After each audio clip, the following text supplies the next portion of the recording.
That was unexpected. You've completely just caught me off guard. So hi, my name's Josh Michelson. I'm going to be talking to you today about distributed tracing. The dog has nothing to do with it, but he's cute. So we'll start off with who I am. I won't go on about this too long. I work at Condé Nast. Condé Nast is a global publishing company. I mostly work on I do work on the platform engineering team, mostly working with Kubernetes, AWS, and writing some code. I'm a cyclist, photographer, and I'm a dog lover. So that's my dog. He's a Shiba Inu. He's the Doge, the meme dog, whatever you want to call him. Let's move on. So Condé Nast, we are a global publishing company. As I said, we publish various print and digital publications. This is just a small sample of what we work on. We have about 330-ish million monthly users who read our publications online, and we have X many people who read the magazines. I honestly couldn't tell you. So to give you a bit of an overview of what I work on every day, to sort of set the stage for what I'll be talking about is, as I said, I work with Kubernetes clusters. We currently have clusters in 4 regions in AWS, all across the world, including Dublin, Frankfurt, Tokyo, and the US.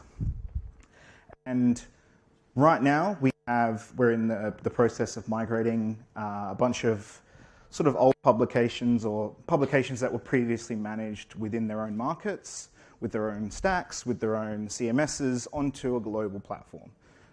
This number isn't quite up to date. It's more up to, we've now migrated 17 of those publications. By the end of October, we'll be at 21 and probably around about 200 million monthly page views. So I'll start by talking about the problem before I start talking about the solution. So microservices, I'm sure a lot of us are already aware of the benefits of microservices. We have independently deployable and scalable services. Cross-functional teams are so small teams that are able to focus on product, meeting the goals of the API in which they expose out to the rest of the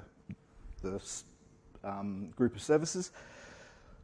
Polyglot, so we can have teams that work in multiple languages, different data stores and frameworks, and we can have fault tolerance or isolation. Obviously, some of these points are going to be dependent on how well you run your microservices, but in general, this is kind of what we're hoping or we're aiming for. So let's say we have a bunch of services running in a cluster somewhere. These can be on VMs, they can be on a container orchestrator. We've got the solid lines are synchronous calls, the dotted lines or dashed lines are asynchronous calls, and we've suddenly got a service that isn't acting quite the way it should. We have normal usages and then a little bit of additional latency every now and then. Or we can go one step further and say, how about a service goes out completely? And now we just have, hopefully you have timeouts in place, and now customers who are visiting your site are simply getting incredibly high latency. You're going to lose customers. So what's the challenge of debugging a microservices system? Well, firstly, what went wrong? What led to the behavior that the user is experiencing? Where did it go wrong? What service? What function call? All those kinds of things. Where did it happen? Why did it happen? What were the set of circumstances and the state of the system as the error occurred? And what was the context of everything around that? So we have things like logs and metrics and metadata that we want to be able to surface out from where our problem lies in order to find out what exactly went wrong. So we have some existing methods of trying to solve these problems.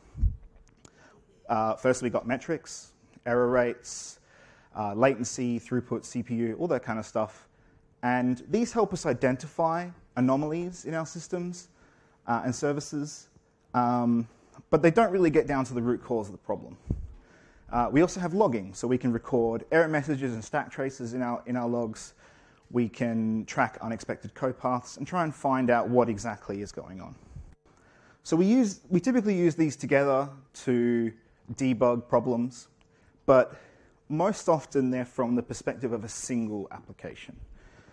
But when you've got a microservices system, you don't have a single application. The application is made up of potentially hundreds or even thousands of services. In the case of some of the big ones like Netflix, they're running 4,000 or more services in production. So this is where I'll start to talk about distributed tracing. Here's a bit of a dictionary definition of it. You can read it. I won't read it out loud. But effectively, it is being able to trace a request through the life cycle of that request within the system. So let's look at what a trace is. A trace is made up of a few different sort of moving parts, or yes, just parts. We have spans, we have tags, we have logs, we have the context, we have something called baggage, and I'll go into a little bit about that in a moment. So we'll start off with a trace. A trace is a collection of spans. We can think of it as a DAG, or a directed acyclic graph. Spans being the nodes of the graph, and the edges are the references between those spans.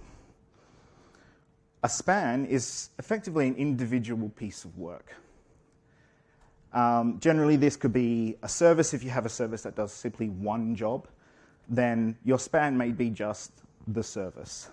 Or it could be a function, or it could be a call to an external API, whatever.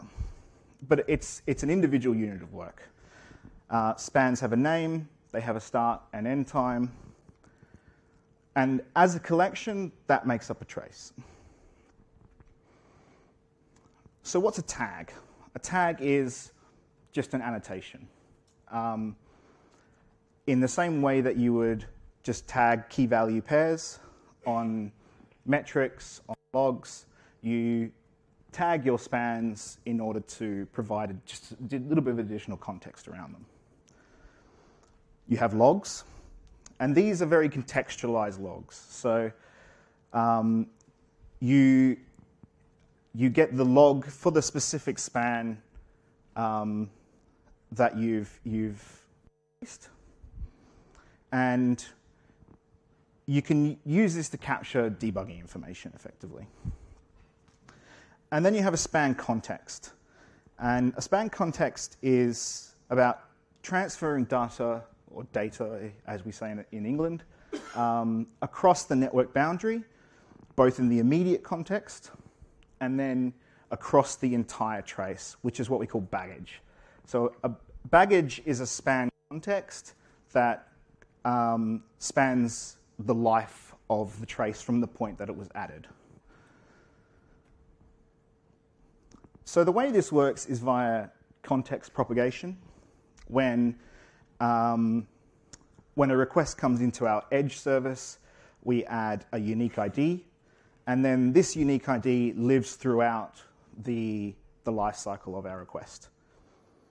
We generally just add this as like HTTP headers or things like that, or if we're using a framework, we could add that into our span context.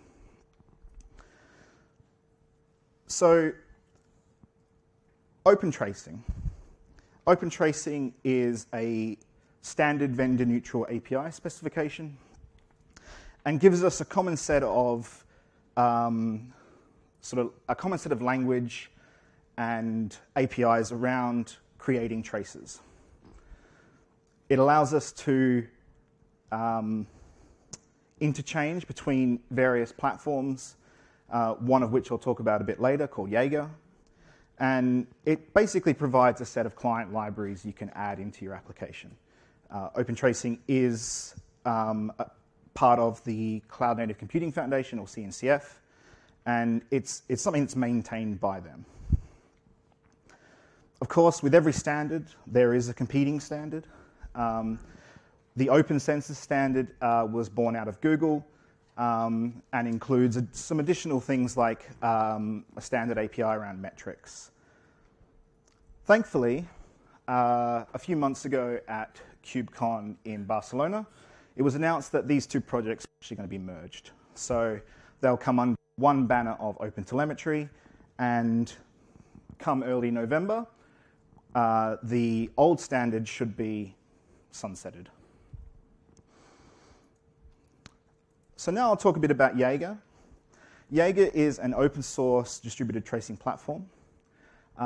It was inspired by Google Dapper, which is a white paper that you can go online and read, and OpenZipkin, which is a sort of older competing platform. It was created by Uber just a few years ago in 2015 and was then donated to the CNCF a little bit later.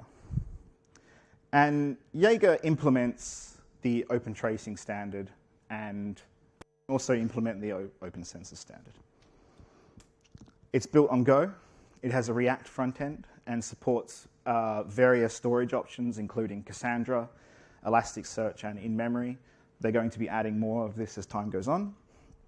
And you can also build in back pressure management if you have a high sort of trace input with Apache Kafka.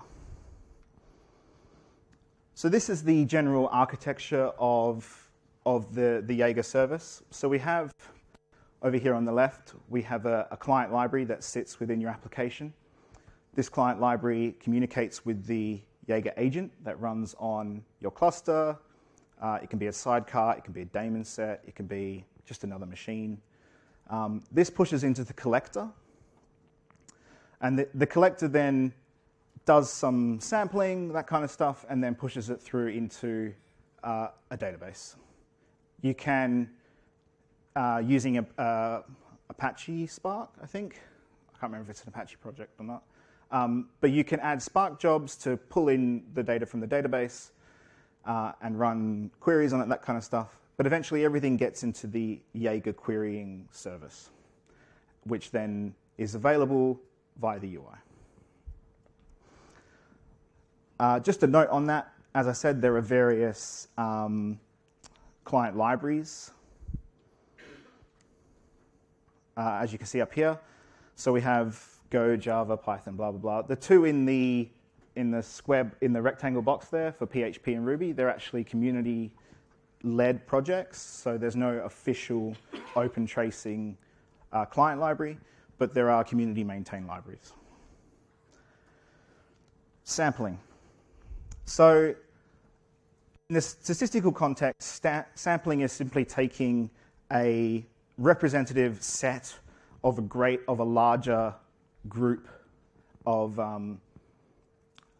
data points. And so Jaeger supports various types of sampling, probabilistic sampling, which is effectively just a random number, or it'll pick random samples from a percentage that you set. So you can say, I want 10%, I want 20%, etc.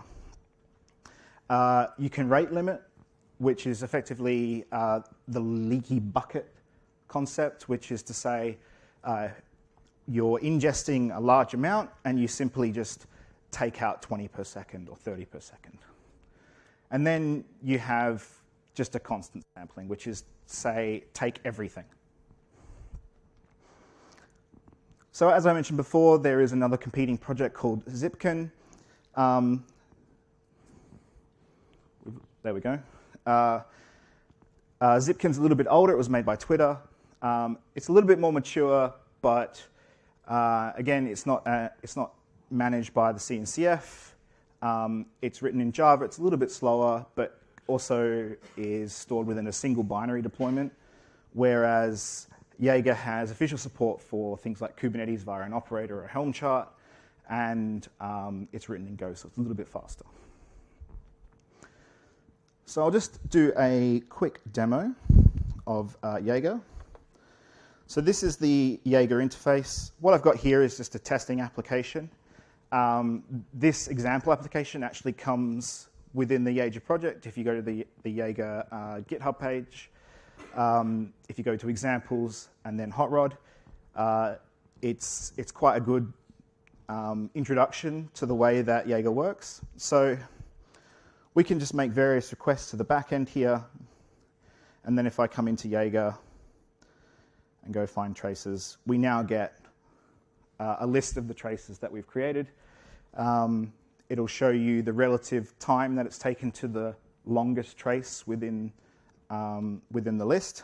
And so if we go to this top trace, we effectively get a waterfall graph that shows us where our requests spent most of their time, and we get things like if something was an error, and so we can then see the log for that, and that's what that little bit on the side. I'll just make this a bit bigger just so everyone can see it. And so in this particular case, we have a parent span, which then has multiple child spans. And you can see we have a few things running asynchronously, and then we have a call to Redis, and if we go further down, we have some more calls to Redis, and effectively we have just a bunch of stuff going on there. And so if I click any one of these, again, you can see the tags, the span contexts, and the various logs that we ingest as part of that. And so for each request to a service, you get all of that contextual information. And you can add any of these tags that you want via the client library. And so if I just go back here real quick to my front end, and I just keep hitting this, we can see that the latency on this particular request continues to go up.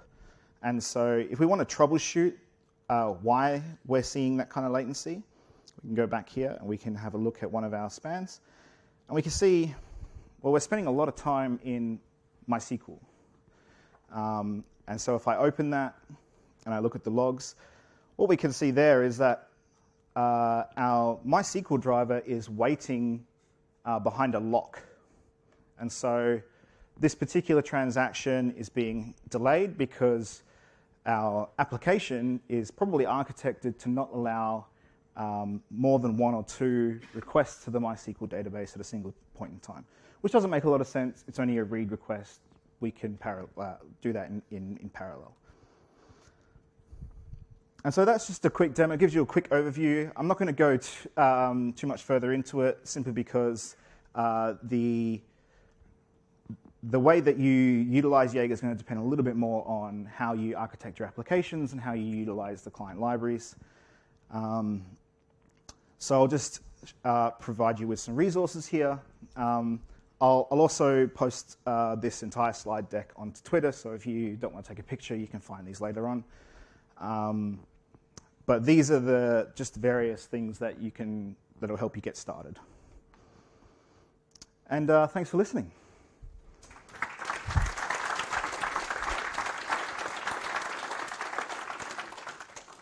Are there any questions? Oh, yes, we have one here. Just wait for the mic. So to use this, you actually have to put some Jaeger standards everywhere, like in all of your microservices? Yeah. So each one of your services will require instrumentation. Unfortunately, there's not a way around that. And even in the case where you're using something like a service mesh, there's still going to be application-level instrumentation required. So there is a level of sort of getting your development teams on board to use this kind of stuff. There's no real way around that. But the open source libraries provided by OpenTracing do make that fairly easy. So is it similar to AWS X-Rays?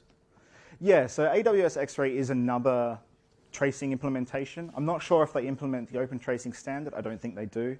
I think the Microsoft Azure service actually does. But the X-Ray does not, no. Okay. Any other questions? Oh, we have one here. And then we'll go to you over Just curious whether OpenTelemetry and Jaeger are in the same space. Are they the competing products? So OpenTelemetry is the standard that sort of underlies everything. So it sets the APIs and how you interact with it. Jaeger is the platform that implements those APIs. Thank you. No worries. I think we had a question over here. Thanks for the talk, first of all. My question kind of relates back to the first question you got, and it's, in your experience, yes, you have to instrument your application to introduce tracing. Where do you stop? Because you can go as deep as you want, but in your experience, where should you stop? Or how do you choose what to trace? Yeah, so I guess to choose what to trace is going to sort of depend a little bit on time and the problems that you experience within your services. I don't think there's any like one size fits all, but we encourage our developers to at least start with the primary path that the application will take, and then as time goes on, they can add more instrumentation to those less utilized paths within their app.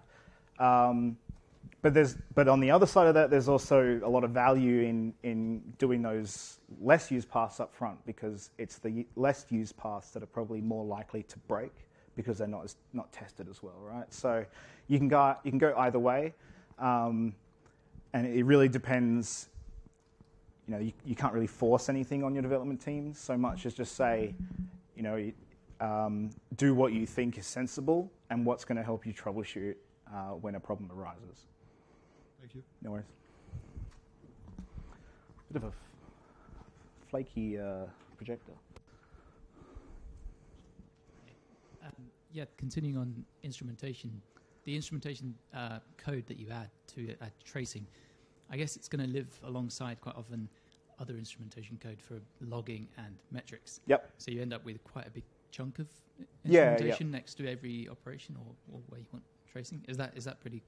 Yeah, so that's probably quite accurate, and it does depend a little bit on how you decide to implement that instrumentation. If you take the route of going with things like middleware, adding a bunch of middleware into your requests that each request just implements that middleware on top of it, then you're much less likely to have to write custom instrumentation each of your functions, stuff like that. It'll just automatically instrument as the request comes in, is processed by middleware, and then goes into your handler or whatever piece of code that it goes into next.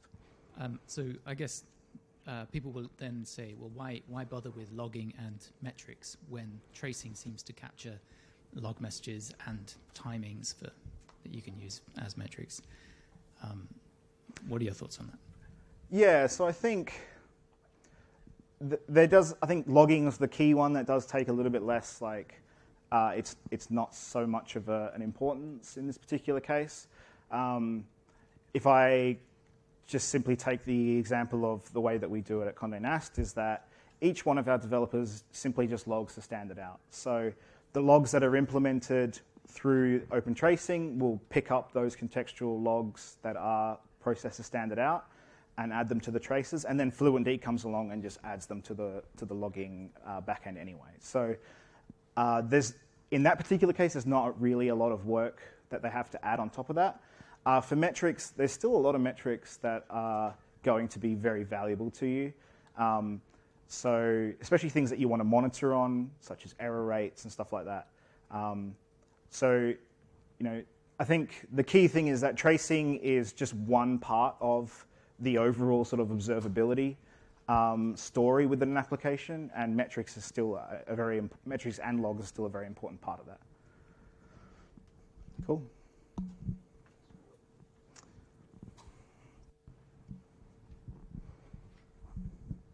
So if you have an existing application that's got a whole bunch of logging code, syslog, SLF4j or whatever, how easy is it to drop that into this environment?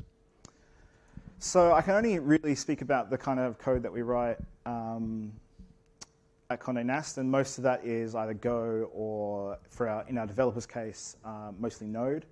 And in that particular case, the library takes care of most of the implementation of how it picks up those logs. And so as your code writes logs into standard out, the instrumentation can simply just grab those, contextualize them, and then add them into the trace. So for more enterprisey languages like Java or C#, I can't answer that question, unfortunately. So hopefully that, I realize that's probably not the greatest answer, but yeah. And we have one here. So how do you connect the Istio tracing, which is obviously also using Jaeger somehow, I heard?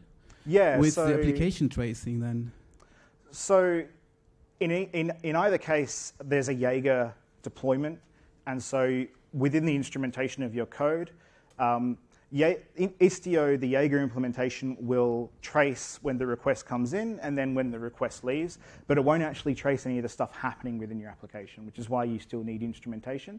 So you would just, when you connect through to the Jaeger agent, that span ID is already injected by Istio, and you can just add in extra information as it traces, as the request continues through your application. So you can intercept somehow, or what do you mean? So effectively, if we go back to that span context idea, there will be a trace ID and a span ID. And when a request comes in to your application, a span ID has already been added by Istio. And so the Jaeger client will pick that, will grab that span ID and just add additional stuff into it with that as its parent span. Cool. Thanks very much.